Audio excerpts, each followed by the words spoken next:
Seguimos ocupándonos de cuestiones vinculadas a Israel, particularmente ahora vamos a abordar el tema política, la política interna, porque es tal vez la mayor de las amenazas que ha tenido desde que comenzó el conflicto en Gaza Benjamín Netanyahu. La cuestión interna es lo que de alguna manera lo ha condicionado para mantener la guerra en vilo. Y poco a poco, debido a las disidencias que ha tenido con parte de su gabinete, ha ido perdiendo sustento, ha ido perdiendo apoyo y entonces terminó, frente a la renuncia de un importante ministro, terminó disolviendo el denominado gabinete de guerra. Vamos a compartir el siguiente informe para obtener mayor detalles en esta información. Un alto funcionario israelí ha confirmado este lunes la disolución del Gabinete de Guerra de Israel, creado tras los ataques terroristas del 7 de octubre. El primer ministro Benjamín Netanyahu habría hecho el anuncio durante una reunión el domingo del Gabinete de Seguridad, que será a partir de ahora el encargado de tomar las decisiones relacionadas con la guerra. La decisión llega tras la dimisión la semana pasada del centrista Benny Gantz del partido Unión Nacional y mientras Israel continúa sus operaciones militares en la Franja de Gaza. El ejército ha anunciado que implementará una pausa táctica diaria a lo largo de una carretera en el sur de Gaza para permitir la entrega de ayuda humanitaria a través del paso fronterizo de Kerem Shalom. Rezando entre las ruinas, los palestinos celebran un sombrío Eid en Gaza, donde más del 80% de la población vive desplazada. Para esta familia refugiada en una escuela de la ONU en Han Yunis no hay mucho que festejar. Otras personas pueden vivir sus vidas, pueden celebrar el Eid, sacrificar animales, pero aquí no hay Eid. No hay señales de celebraciones, no hay rezos en masa. Nos despertamos y dormimos con el sonido de los bombardeos.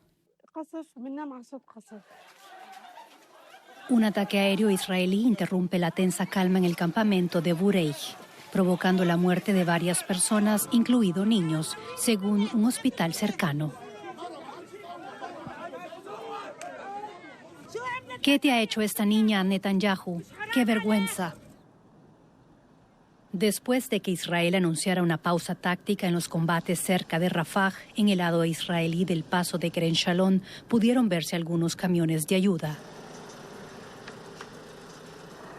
Las pausas de 11 horas se aplican a un tramo de 12 kilómetros, principal vía de entrada de la ayuda humanitaria a territorio gazatí.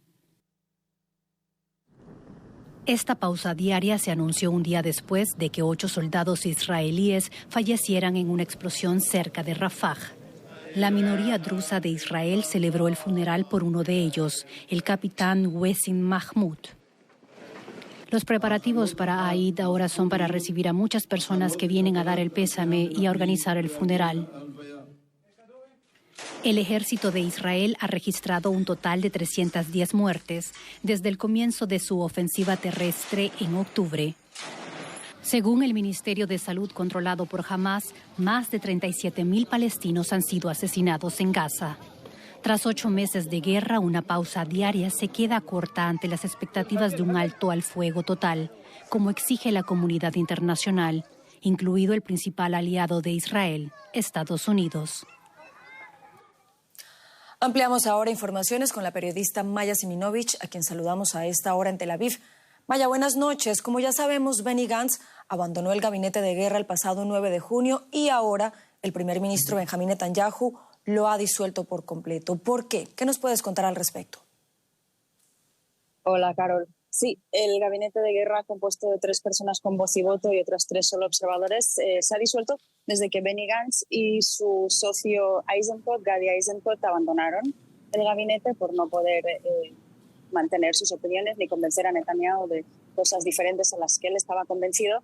De manera que es una cosa técnica el disolver el gabinete. También, entre otras cosas, porque los ministros de extrema derecha, Itamar Ben-Gvir y Bezalel Smotrich, querían ocupar el lugar de Eisenkot y de Gantz en este gabinete de guerra, y es algo que Netanyahu quiere evitar aparentemente. Entonces, con la disolución del órgano, se regresa a tomar las decisiones delicadas en no solamente el gabinete de seguridad, que es algo más amplio, sino en un foro reducido que Netanyahu tendrá que dilucidar. Han dado algunos nombres de gente muy cercana a él, así que las cosas en la práctica no van a cambiar demasiado.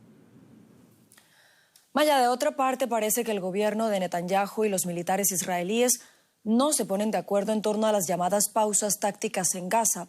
¿Qué nos puedes contar al respecto? Bueno, en realidad lo que hubo parece ser fue una falta de comunicación o una comunicación errática entre el ejército y el ejecutivo. El ejército informó de estas pausas tácticas que ya empezaron a implementarse el sábado y están entrando más camiones. Por ejemplo, en Rafah, el cruce que de Egipto no entra ninguno porque Egipto está no colaborando con Israel en este caso y está dejando que esa mercancía se quede ahí sin entrar. Y lo que dijo el ejército al anunciar la pausa, que está obligado el gobierno israelí por la presión internacional de facilitar la ayuda humanitaria, seguramente fue un malentendido. Netanyahu y Gallant tal vez pensaron que se estaban refiriendo a otra cosa, porque en el comunicado del ejército, el segundo, que decía que efectivamente había una pausa de 11 horas para facilitar el tránsito de la ayuda humanitaria, pero no se detenían los bombardeos sobre Rafah.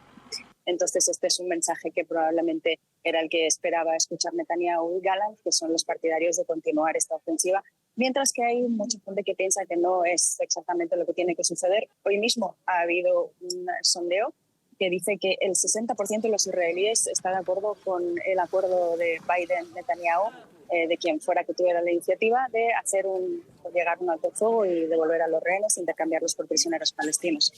Así que eso es. Pues seguiremos muy atentos a las informaciones allí. Maya Siminovich en Tel Aviv, gracias. Gracias.